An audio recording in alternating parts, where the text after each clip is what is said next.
Don't lock that door. What are you Clara doing? Bennett's voice Fixing came out something. sharper than she intended. It isn't broken. Ethan Walker stopped with one hand on the iron latch. Depends what Snow you need it to melted do. from Clara's coat onto the plank floor, and behind her the Wyoming night had already swallowed the road she had ridden in on. "Ma'am," he said quietly, "if I leave it open, the wind will put out the fire."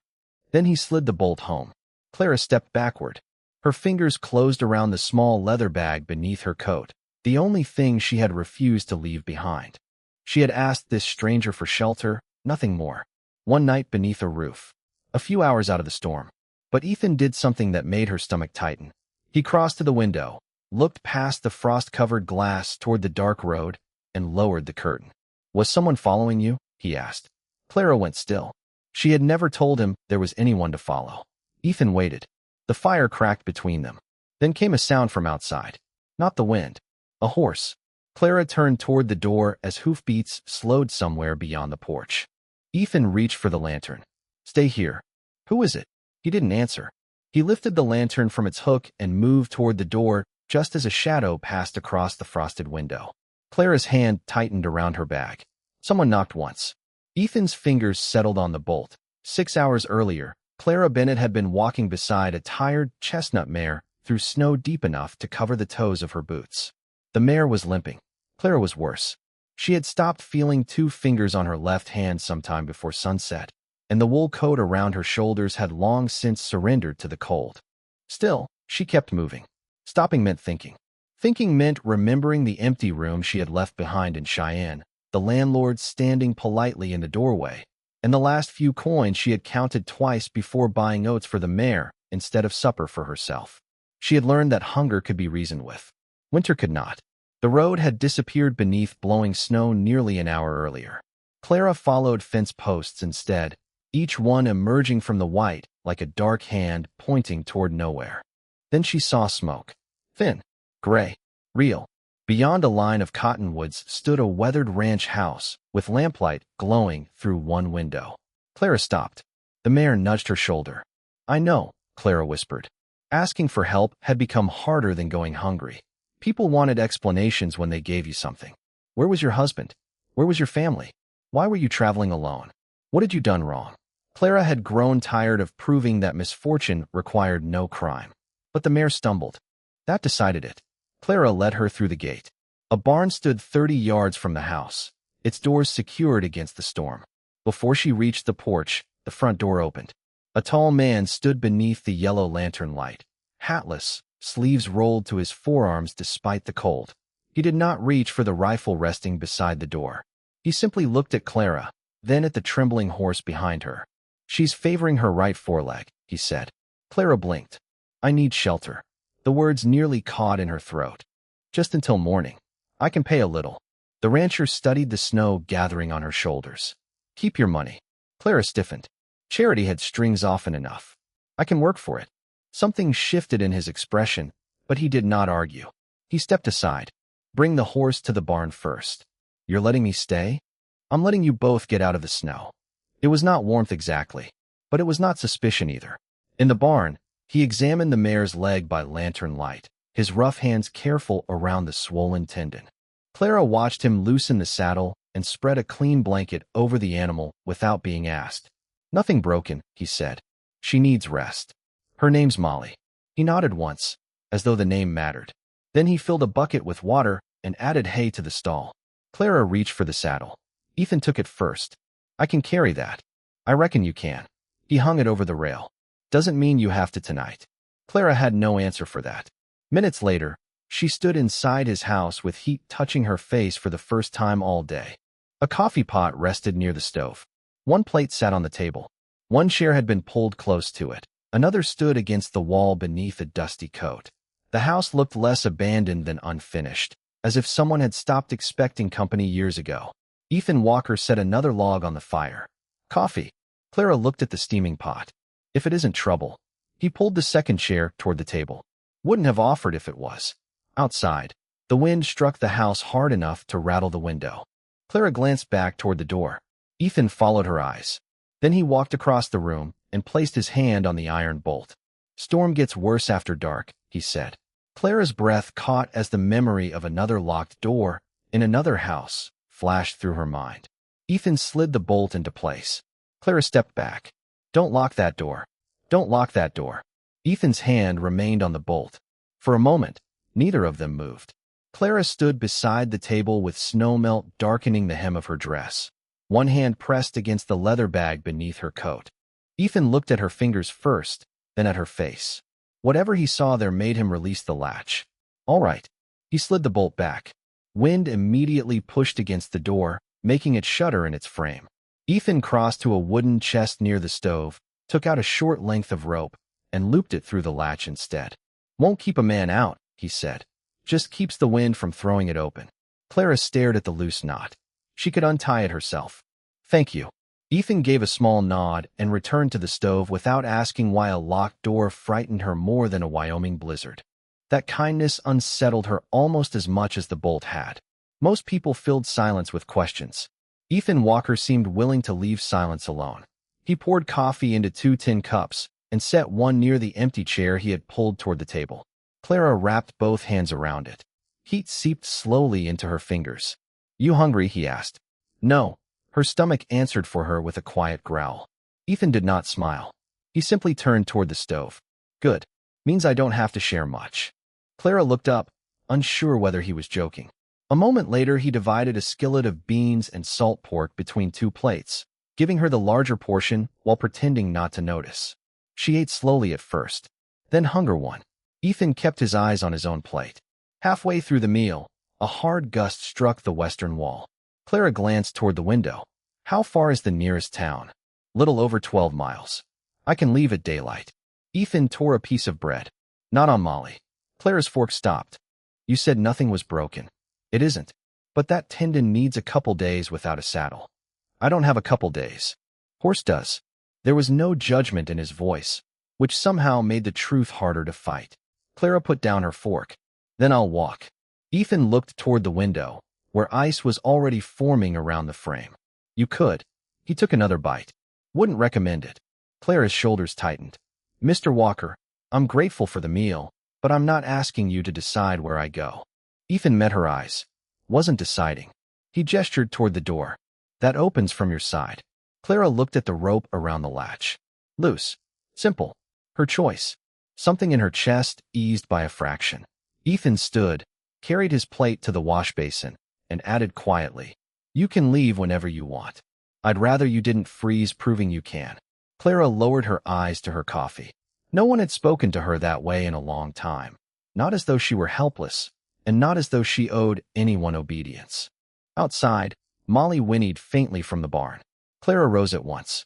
She needs checking. Probably does. Ethan reached for his coat. I'll go.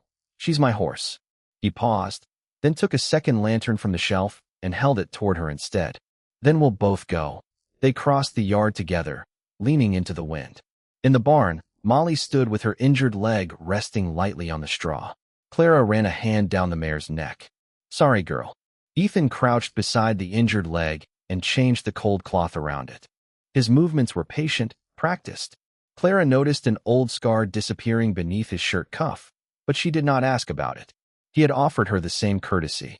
When they returned to the house, Ethan placed a folded quilt on the small sofa near the stove. Bedroom's down the hall, he said. Clara stiffened again. Ethan noticed. Mine, he added. You're sleeping out here. For the first time that night, the corner of Clara's mouth almost moved. Good. Figured you'd say that. He turned down the lamp and started toward the hallway. Mr. Walker? Ethan stopped. Clara held the quilt against herself. Why did you let me in? He considered the question longer than she expected. Then he looked toward the window, where snow covered every trace of the road. Because somebody should. He disappeared down the hall. Clara sat beside the dying fire, listening to the old house settle around her. On the table stood the second coffee cup Ethan had brought out without hesitation. Near the door, the rope remained loosely tied around the latch. She could leave. That mattered. Sometime after midnight, Clara finally slept. When she woke, pale morning light had reached the windows. The fire was burning again. Fresh coffee steamed on the table beside a plate of biscuits, and Ethan was nowhere in the room. Clara touched the cup. Still hot. Then she heard an axe striking wood outside. She moved to the window. Ethan was splitting firewood beside the barn while snow drifted around his boots. Beyond him, Molly stood at the half-open barn door, calmly chewing hay. Clara watched for several seconds before noticing something beside her coffee. A clean pair of wool gloves, slightly too large for her hands. She picked them up. No note. No explanation. Just warmth left where she would find it. Then, beyond Ethan and the barn, something moved on the distant white road. Clara's fingers tightened around the gloves. A rider was coming toward the ranch. Clara dropped the wool gloves onto the table. By the time she reached the porch, Ethan had already seen the rider. The axe stopped halfway to the chopping block. He set it down instead of reaching for the rifle beside the door, and that small choice kept Clara from turning back inside. "Expecting someone?" she asked. "No." The rider came slowly through the drifting snow, hunched beneath a buffalo coat, his horse breathing clouds into the morning air. Clara stayed near the doorway. Ethan noticed, but said nothing. When the man finally reached the yard, he pushed back his hat and revealed a gray beard crusted with ice. "Morning, Walker." Ethan relaxed slightly. "Mr. Harris." The older man glanced toward Clara, then politely away. "Road's gone bad past Miller Creek. Bridge is buried, maybe damaged. Thought I'd warn you before you tried town." Clara's stomach tightened. "How long?" Harris looked at her then. "Till the road opens?"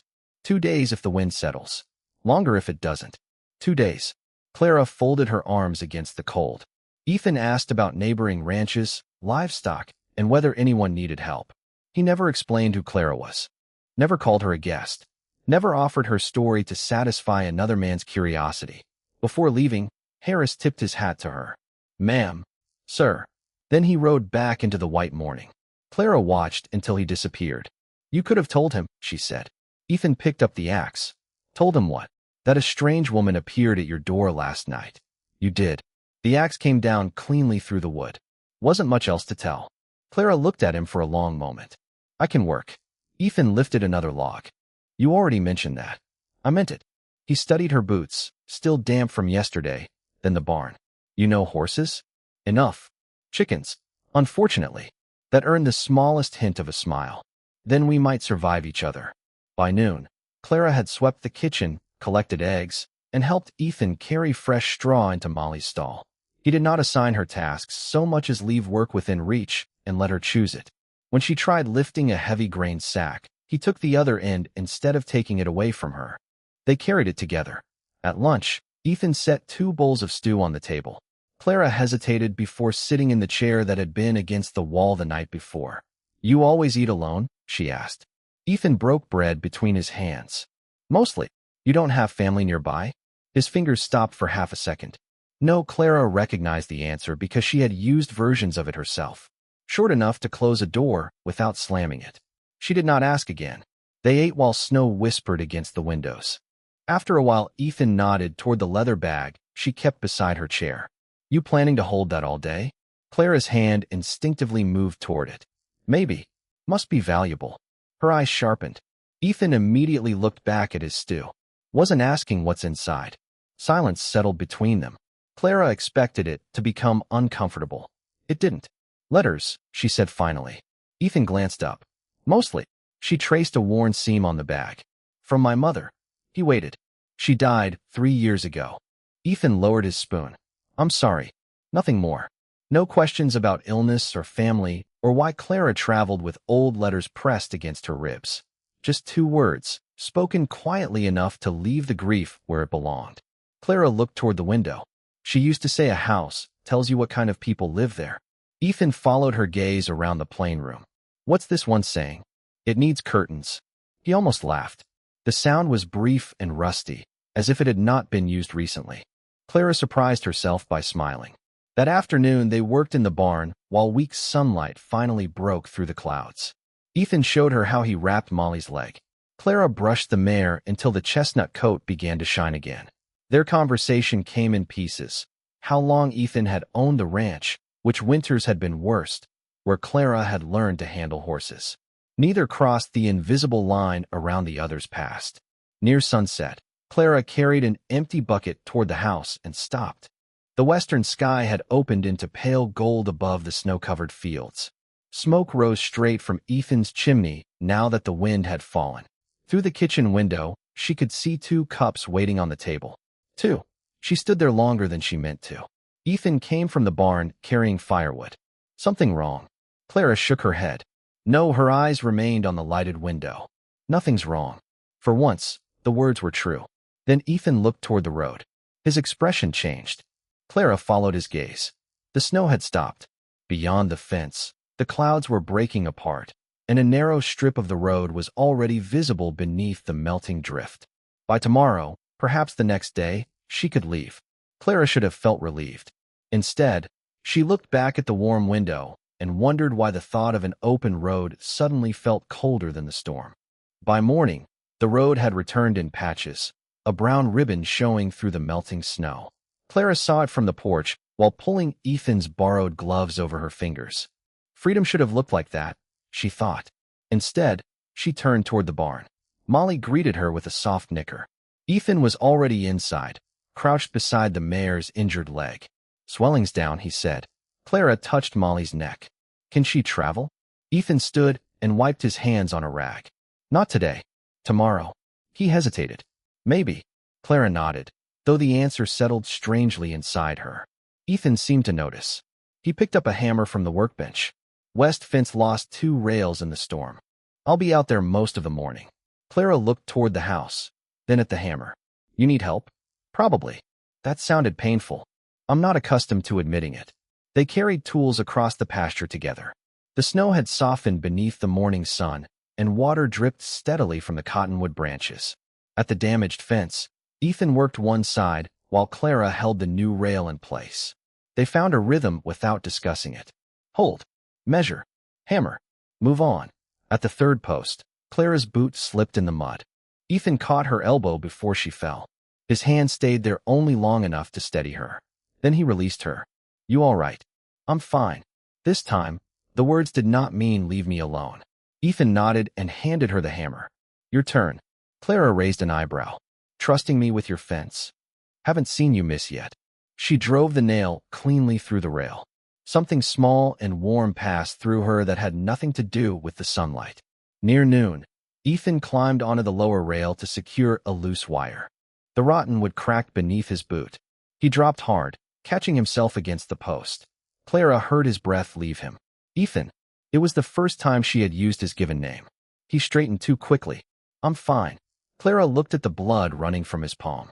Apparently that phrase is contagious. Ethan glanced at his hand. Just a cut. House. Now, Clara, you can either walk there yourself or explain to Mr. Harris how a woman half your size dragged you across your own pasture. Ethan stared at her, then almost smiled. That seems unlikely. Try me. In the kitchen, Clara washed the cut with warm water. Ethan sat quietly while she wrapped his palm with a strip of clean linen. His hand was rough with years of rope, reins, and winter work. The scar she had noticed before crossed his wrist and disappeared beneath his sleeve. This close, she could see it was older than she had thought. There, she said, tying the bandage. You'll live. Good news. She began gathering the basin and cloth. My husband used to lock the door. The words came so unexpectedly that even Clara froze. Ethan did not move. She kept her eyes on the pink water in the basin. Not because of storms. Silence. Thomas wasn't cruel every day, she continued. That made it harder to understand the days when he was. Ethan's bandaged hand tightened once on his knee. He said nothing. Clara carried the basin to the sink. After he died, people told me I should remember the good in him. Her mouth tightened, so I stopped telling people there was anything else. Ethan looked toward the rope still loosely looped through the front latch. You don't have to explain it to me. Clara turned. You didn't ask. Wasn't mine to ask. Her eyes lowered to his injured hand.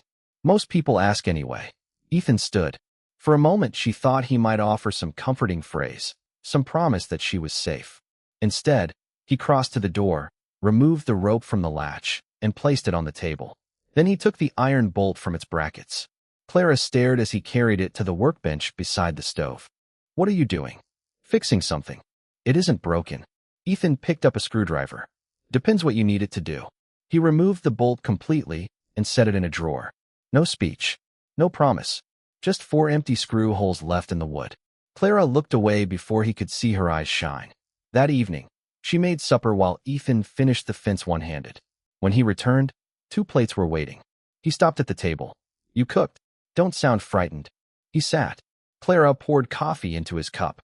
Outside, melting snow slipped from the roof in slow drops. Inside, they ate without needing to fill every silence. Later, Ethan went to check the horses. Clara cleared the dishes and noticed his bandage had loosened beside his plate, stained faintly red. She found fresh linen and left it folded beside his coffee cup for morning. Then she looked toward the front door. No bolt, no rope, only a wooden door between her and the night. Clara touched the handle. It opened easily. She could leave whenever she wished. She closed it again. From the barn came Ethan's footsteps approaching through the snow.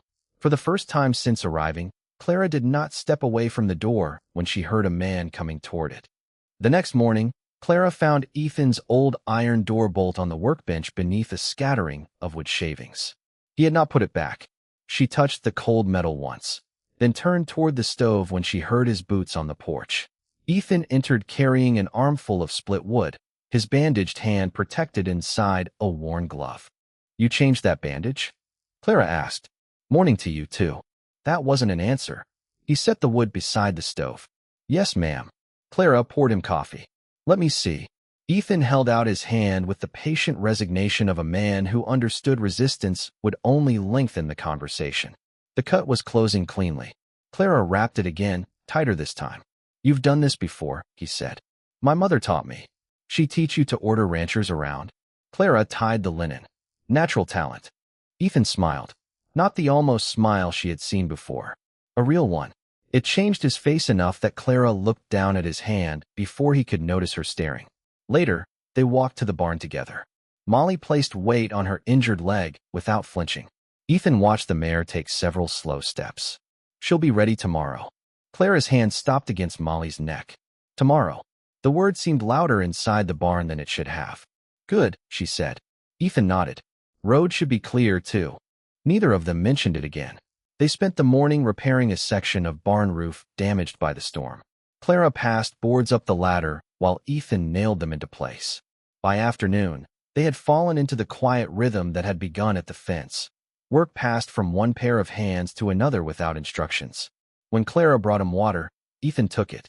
When he noticed her rubbing her cold fingers, he handed down his gloves. Neither thanked the other every time anymore. Somehow that felt more intimate than gratitude.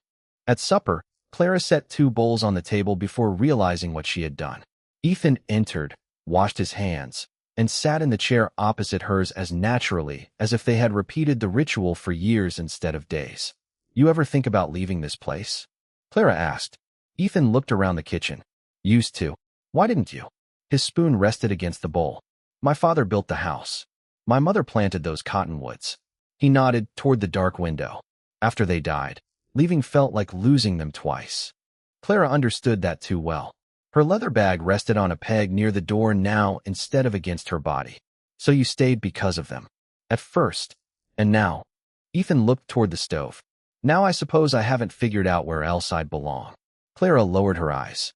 "Maybe belonging isn't always about where you started." Ethan studied her, but she reached for her coffee before he could answer. After supper, he went to the barn while Clara washed the dishes. She finished quickly, then noticed the chair that had originally stood against the wall. For 3 nights, Ethan had pulled it to the table for her. Each morning, Clara had pushed it back. Habit. A reminder that she was temporary. Tonight she dried her hands and stared at it. Then she carried the chair to the table and left it there. Ethan returned a few minutes later. He removed his coat, hung his hat on the peg, and stopped. His eyes went to the chair. Clara pretended to straighten the coffee pot. He said nothing. He simply took a second cup from the shelf and poured for both of them. They sat near the fire while darkness settled over the ranch. Ethan repaired a leather bridle. Clara opened her bag and took out one of her mother's letters. For once, she did not hide it when he glanced over. "She wrote this when I married Thomas," Clara said. "What did she say?" Clara unfolded the paper carefully. "That a good home should make you breathe easier when you walk through the door." Ethan's hand stopped on the leather strap. Clara stared into the fire. "I thought she meant a beautiful house." Maybe she didn't. Clara looked at him. Neither moved. The fire popped softly between them. Somewhere in the barn, Molly shifted against the stall boards. Ethan returned to the bridle, giving Clara room to look away first. But she didn't. Much later, when they prepared for bed, Ethan paused near the door. Molly can travel tomorrow afternoon if the weather holds. Clara folded her mother's letter and slipped it back into the bag. I know. I can ride with you as far as town. You don't have to. I know. Again, no pressure. Just an offer. Ethan disappeared down the hallway. Clara remained beside the table. The second chair stood where she had left it. Outside, moonlight stretched across the open road toward town. By tomorrow, nothing would prevent her from taking it. She should have been packing.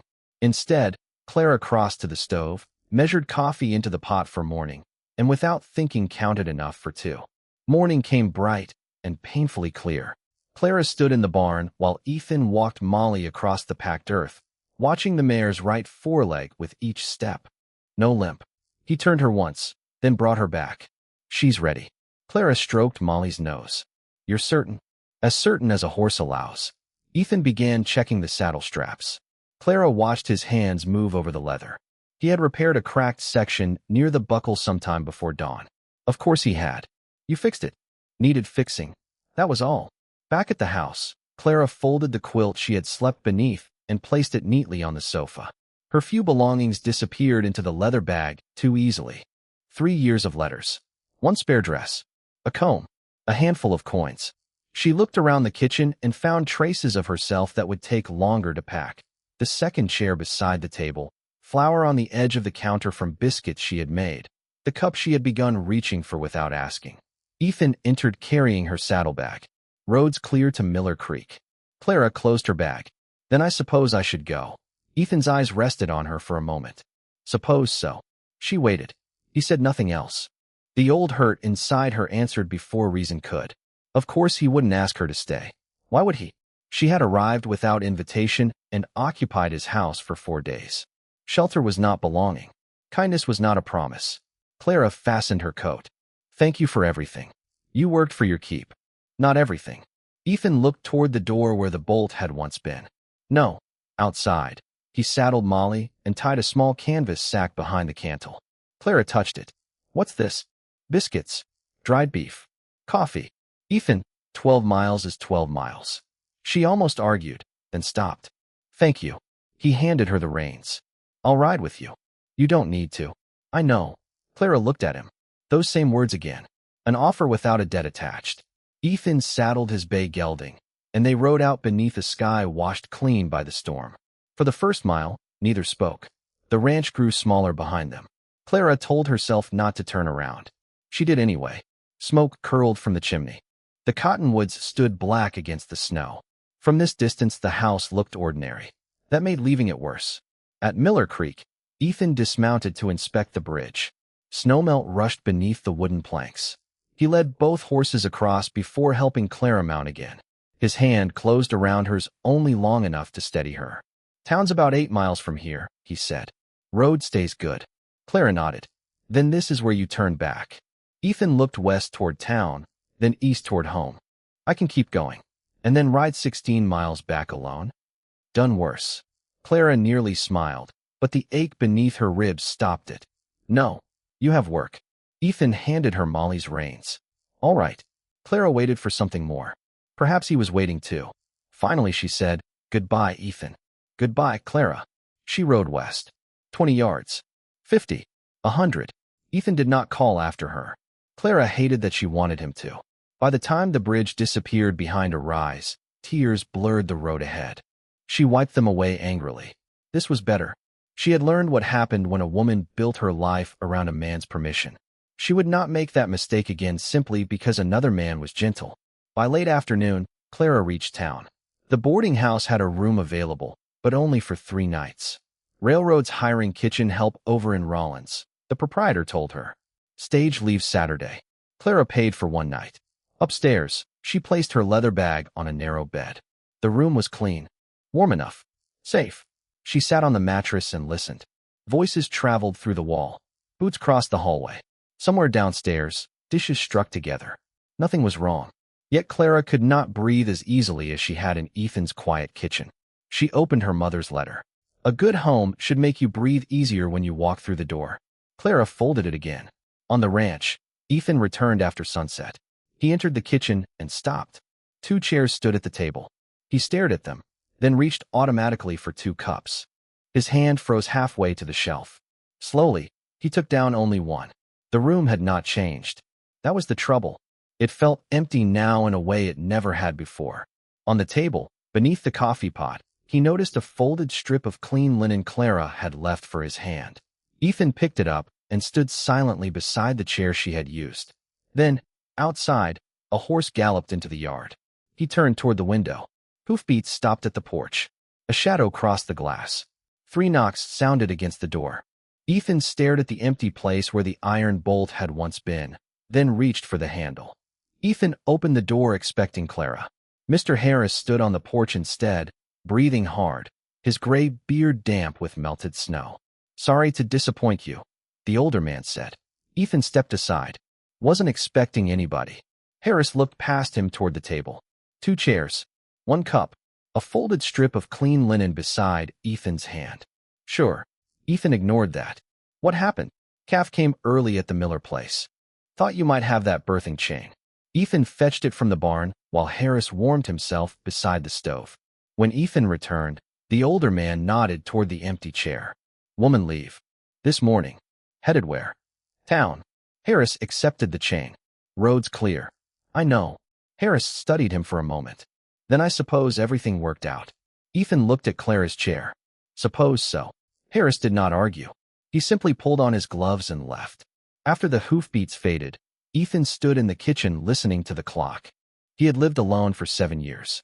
Silence had never required effort before. Now every ordinary thing seemed to remember Clara. Her cup drying beside the basin. A crooked stack of firewood she had insisted was perfectly straight. Flour beneath the edge of the table. He swept around it instead of wiping it away. In town, Clara sat beside the boarding house window with her packed bag at her feet. The stage for Rollins would leave the following morning. A kitchen job waited there, perhaps. Another room. Another door she could close. She unfolded her mother's letter again, though she knew every line. A good home should make you breathe easier when you walk through the door. Clara closed her eyes. At Ethan's ranch, she had slept beside an unlocked door. She had left her letters on a peg. She had allowed someone else to care for Molly. She had laughed. Small things. Dangerous things, because they made a person imagine there might be more. A knock sounded. Clara folded the letter quickly. The boarding house proprietor stood outside. "Miss Bennett?" "Man downstairs asking for you." Clara's heart jumped before she could stop it. "Who?" "Says his name's Harris." She found the older rancher near the stove. He removed his hat. "Ma'am, sorry to bother you. Is Ethan all right?" The question came too quickly. Harris's eyebrows lifted. "Walker? Fine when I saw him." Clara looked away. "Then what is it?" "Miller calf got itself born crooked. I'm headed back through town for medicine." He hesitated. "Saw Molly outside. Figured you'd made it safely." "I did." Harris nodded toward her packed bag. "Moving on. Tomorrow. Walker know?" Clara's jaw tightened. "There's nothing for him to know." Harris considered that. "Fair enough." He put his hat back on. "Man doesn't say much anyhow." "I noticed." Harris reached the door, then stopped. 7 winters I've known Ethan Walker. Never saw him remove that door bolt. Clara stared at him. Harris opened the door. "Thought you ought to know, that's all."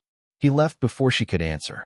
That night, Ethan sat at his kitchen table repairing Clara's saddle strap a second time, though there was nothing left to repair. Finally, he set it aside. His gaze fell on the iron bolt in the drawer. He closed the drawer. Before sunrise, he saddled his bay and rode toward town. Clara was standing beside Molly when he arrived. Her bag was tied behind the saddle. The stagecoach waited across the street, horses steaming in the cold. Ethan dismounted. Clara stared at him. "Did something happen?" "No, then why are you here?" Ethan took a wrapped parcel from his saddlebag and handed it to her. Inside were biscuits, dried beef, and the wool gloves he had given her. Clara looked at them. "I thought these were borrowed. They fit you better. They're enormous." "Close enough." She almost laughed, but her eyes had begun to shine. Ethan looked toward the stagecoach. "Harris said you were leaving." "Rollins. Good work there?" "Maybe." Ethan nodded. "Then I hope it's good." Clara waited. "Is that all you came to say?" His jaw tightened. No, for the first time since she had known him, Ethan seemed unable to find the right words. Finally, he looked directly at her. I wanted to ask you to stay. Clara stopped breathing. Then why didn't you? Because wanting you there isn't the same as you choosing to be there. The stage driver called for passengers. Ethan stepped backward, giving her room. I won't turn kindness into another locked door, Clara. Her fingers closed around the gloves. And if I came back? Ethan's eyes moved to hers. Doors open. The driver called again. Ethan touched the brim of his hat and turned toward his horse. Clara stood between Molly and the waiting stagecoach, holding the first real choice she had been given in years. Then the driver reached for her bag. Clara caught the driver's wrist before he could lift her bag onto the stagecoach. No, the man blinked. Ma'am. Clara took the bag from him and held it against her chest. Across the street, Ethan had one boot in the stirrup. He stopped when he heard her. Clara looked at the stagecoach door, then at the road leading east. For years, leaving had been the only choice that felt like her own. Leave before someone decided for her. Leave before kindness became obligation. Leave before a door closed and would not open again. But Ethan had ridden 8 miles through the cold to tell her he wanted her there, and then stepped aside. No bargain, no demand, no promise she had to repay. I won't be traveling today, Clara told the driver. He shrugged. Suit yourself. The stagecoach rolled away without her. Clara stood in the street as its wheels rattled west toward Rollins. Ethan crossed slowly toward her. You miss your stage? No. Change your mind about Rollins? Clara looked at him. I'm trying to. Ethan waited. She drew a breath. You said the door was open. It is. For how long? His expression softened. Seems foolish to put a time limit on an open door. Clara looked down at the gloves in her hands. I don't know what I'm doing, Ethan. Neither do I. That made her laugh, though a tear slipped down her cheek. Ethan politely pretended not to see it. They rode back afternoon. The snow had begun shrinking from the southern slopes, exposing brown grass beneath. At Miller Creek, Ethan crossed first, then waited on the far side. Clara could have continued west from there. He never looked back to check whether she followed. He simply trusted her choice. She urged Molly across the bridge. When the ranch appeared beyond the cottonwoods, Clara felt her shoulders loosen before she could stop them. Smoke rose from the chimney. The porch caught the afternoon sun. Ethan dismounted in the yard and took Molly's reins. Clara remained in the saddle, staring at the house. Something wrong, he asked. My mother was right. Ethan glanced toward the house. About the curtains? Clara smiled. About breathing. He understood without asking. Inside, nothing had been prepared for her return. Somehow that mattered. Ethan had not assumed she would come back. Her chair still stood beside the table because she had left it there, not because he had arranged some grand welcome. Clara set her leather bag on its old peg. Ethan noticed, but said nothing. She took off her coat and hung it beside his. 2 coats, 2 chairs, 2 cups on the shelf. Ordinary things. She had never known ordinary things could feel so dangerous and so precious at once. I should make something clear, Clara said. Ethan turned from the stove. All right. I'm not staying because I owe you. I know. And I'm not promising forever. His face remained calm. I know that too. I need work. My own money. There's plenty of work. Paid work. Ethan considered it seriously. I've been needing someone to keep the ranch accounts. Harris says my figures look like chicken tracks. Do they? Worse. Then we negotiate wages. Tomorrow. Clara looked toward the coffee pot. After coffee. Hard negotiator. You have no idea. That evening they ate stew left from the day before. Ethan did not ask where she would sleep. Clara chose the sofa again and folded the quilt herself. After supper, she found him at the workbench holding the old iron bolt. Her body went still for only a second. Ethan noticed. I was going to throw it out. Clara walked closer. She picked up the bolt, feeling its weight in her palm. Don't. Ethan frowned. Why keep it? Clara looked toward the 4 empty holes in the door. Because I want to remember the difference. Between what? She placed the bolt back on the bench. A door someone locks to keep you in, and a door you choose to come back through. Ethan's eyes held hers. No declaration followed. None was needed. He returned the bolt to the drawer and closed it. Before bed, Clara stepped onto the porch. The night was cold, but still. Ethan came outside carrying 2 cups of coffee and handed her one. They stood without speaking, looking across the moonlit pasture. After a while, Clara's shoulder rested lightly against the porch post near his. Not touching him. Not yet. But not retreating either. The next morning, Ethan woke before sunrise and entered the kitchen expecting darkness. A lamp was already burning.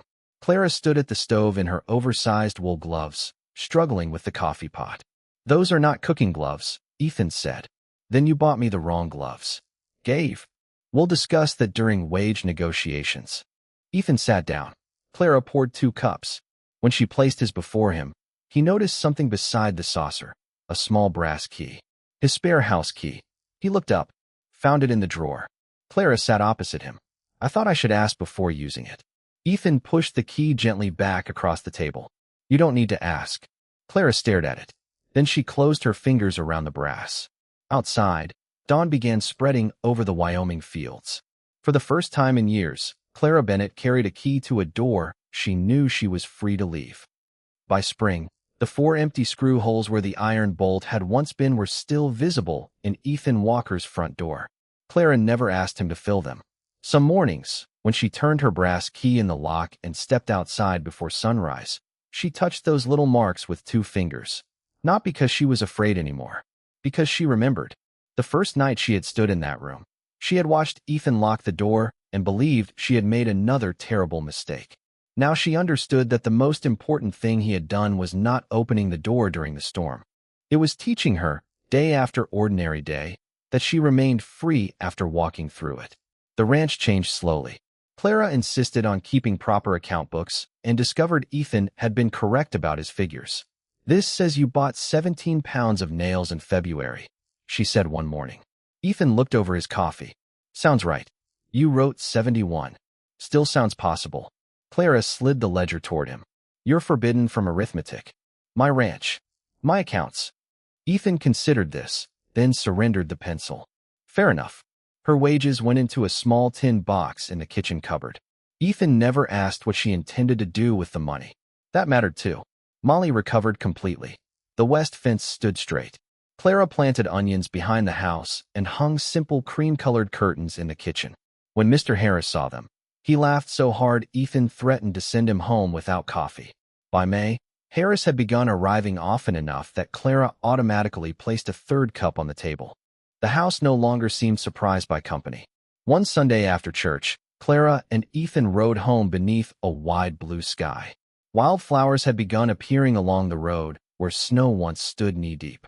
At Miller Creek, Clara stopped Molly on the bridge. Ethan pulled his gelding beside her. "Something wrong?" "No," she looked downstream. "I was thinking about the first time we crossed here." Ethan waited. "I wanted you to ask me to stay," she said. "I know." Clara turned sharply. "You knew?" "Not then." His mouth lifted slightly. "I'm slow, not hopeless." She laughed. Then the laughter faded. "I'm glad you didn't." Ethan looked at her. Clara ran her thumb along the reins. "Thomas always called his decisions ours. Where we lived, what money I could spend, who I could visit, even when I could leave the house." Ethan said nothing. "If you had asked me to stay that morning, I might have." She swallowed. "But part of me would always have wondered whether I stayed because another man wanted me to." Ethan's horse shifted beneath him. And now, Clara looked toward the ranch in the distance, smoke rising faintly beyond the cottonwoods. "Now I know." They rode the rest of the way without speaking. That evening, Ethan repaired a harness on the porch while Clara shelled peas beside him. The sunset spread copper and gold across the pasture. Molly grazed near the fence. 2 pairs of boots rested beside the door, his worn brown pair and hers, smaller and newly resoled. Ethan set down the harness. "Clara, there's something I've been meaning to ask." Her hand stopped over the bowl. Ethan looked almost uncomfortable. That alone made her smile. "You survived a Wyoming winter and you're frightened of a question." Apparently. He reached into his pocket, but Clara raised a hand. "Ethan." He stopped. She looked at the shape hidden inside his closed fist. "Before you ask anything, I need you to know something." He waited. Clara placed the bowl aside. "I'm already staying." Ethan's shoulders loosened. "That wasn't exactly the question." "I know." He opened his hand. A plain silver ring rested in his palm. No gemstone. Nothing grand. Just a simple circle worn smooth with age. "My mother's," he said. Clara looked from the ring to him. "I don't need an answer tonight." Her eyes filled. "Of course you don't. Tomorrow's fine." She laughed through the tears. "Ethan Walker." "Next week." Clara reached for his hand. "Ask me." So he did. quietly, without promises of an easy life, without telling her she needed him.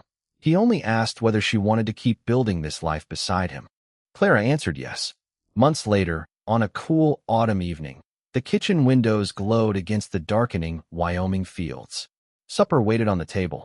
Ethan entered from the barn and hung his hat beside Clara's coat. She placed another piece of bread on his plate before he could ask. The silver ring caught the lamplight on her hand. Outside, two horses stood together near the fence they had repaired during her first week. Inside, two cups waited beside the coffee pot. Two chairs stood permanently at the table. And beside the door rested two pairs of boots, close enough that their toes touched. Ethan glanced toward the fading sunset. "Want me to shut the door?" Clara looked at the four small holes where the bolt had once been. Then she looked around the warm kitchen, the curtains moving in the evening breeze, her mother's letters resting openly on the shelf, Ethan waiting without hurry. She smiled. "Leave it open a little longer." Ethan did. Clara crossed the room and stood beside him as the last light stretched across the prairie. Once, she had come to that door asking for one night of shelter. What she found was something no lock could ever give her. A home she was free to leave, and therefore free to choose.